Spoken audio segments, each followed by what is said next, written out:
Улаанбаатар хот их хүүхдийн эрүүл мэндийн төвтэй болохоор өнөөдөр шаваа тавилаа. 300 ортой орчин үеийн онцлогын эмчилгээний аппаратаар бүрэн тоноглогдох шинэ эрүүл мэндийн төв нисгэд баригдах юм а. Нийслэлийн баруун урд захад тэр чигтээ эрүүл мэнд биеийн тамирын цогцлбор байгуулагдахаар төлөвлөгдөжээ. Нисхийн шинэ спорт цогцлбор төвийн урд талын энэ зэлүүд газарт 2012 оны 4-р улирлэхэд 300 ортой 8 давхар их хүүхдийн эрүүл мэндийн төв баригдсан байна гэж тооцсон. Өнөөдөр шав тавих ёслолыг өдрийн сайныг сонгон ерхий сайд тэргүүтээ албаныхан үйлдэлээ. Манаас дөнгөж шилжилтийн үе рүүгээ орж байх үед төрх эмнэлгүүдийг зүгүрч ахиж хүн төрөхгүйгээр тооцоолсон зарим орон нутгууд төрх эмнэлгүүдэд хувьчилсан нь сүүлийн жилүүдийн их төрөлтийн ачааллыг дийлэхгүй төрсэн олон аймагт бий. Улсын нийт хүн амын 50 гаруй хувийн төвлөрсөн нийслэлч ачааллаа дийлхэ болчиход байгаа энэ үед засгийн газар эрүүл мэндийн бодлогоор тусгагдах нэмтэргүүний асуудлыг их хүрсэн эрүүл мэндэд хандуулж байна. Нэгдүгээр төрхийг бид нэр өргөтгөж байгаа. За мөн одоо 3 дугаар төрхийг шинээр барих гэж байна. Шинчилж.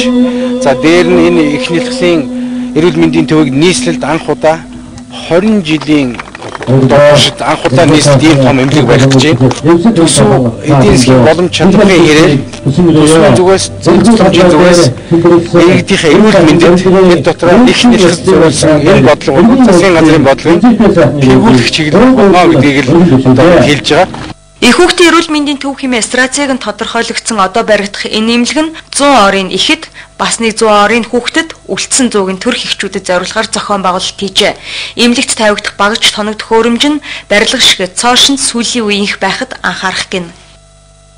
Ерөөсөө энэ эмнэлэг цоошин тоногдох хөрөмжүүдийг тавих учраас одоо Солонгос, Япон одоо дэлхийн хамгийн шилдэг техникийг тавих тэр төлөвлөгөөг боловсруулах. Тэр төлөвлөгөөгөө төсвүүдээр суулгаад шууд одоо төсвийн хөрөнгө оруулалтаар энэний тоногдох хөрөмжийг шинээр тавина. Хүрэлцээний хувьд бол яг Улаанбаатар хотын төрөлтийн хэмжээтэй л явж байгаа шүү дээ. Одоо бол Улаанбаатар хот чинь бол нэг жилдээ 30 гаруй мянган хүн их төрж байгаа учраас энэ төрөлтөн дээр бодлогоо боловсруулчихсан.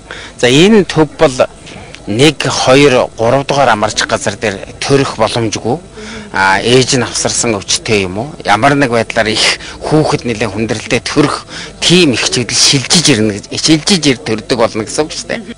Энэ мэтчлэнгээр нийслэл их нийслэлийн эрүүл мэндэд цогц анхаарал тавих бодлого барьж байна. Хөдөө орон нутагт ч мөн ялгаагүй шин төрх эмнэлгүүд баригдсаар байна. Өнгөрсөн 2010 он гэхэд 50 ортой төрх эмнэлгийг 5 аймагт барьж ашиглалтанд оруулсан. Одоо 11 оны төсөв дээр 5 аймагт 50 ортой төрх эмнэлэг барихаар төсөв хийгдсэн, суулсан. Одоо барилгын ажиллагууд нь тендер зарлагдаад эхэлж байна бас. Төрх эмнэлгүүдийн ачааллыг хөнгөлөх орон байрны хүрэлцээний асуудлыг тэр өөрийн болон гадныхны тусламжтайгаар шийдэж байна. За цаашид хүүхдийн төрөлцсөн нэгдсэн эмнэлэг барих төсөл одоо ч мөн яригдсан санхүүжилтэд хүлээж байгаа.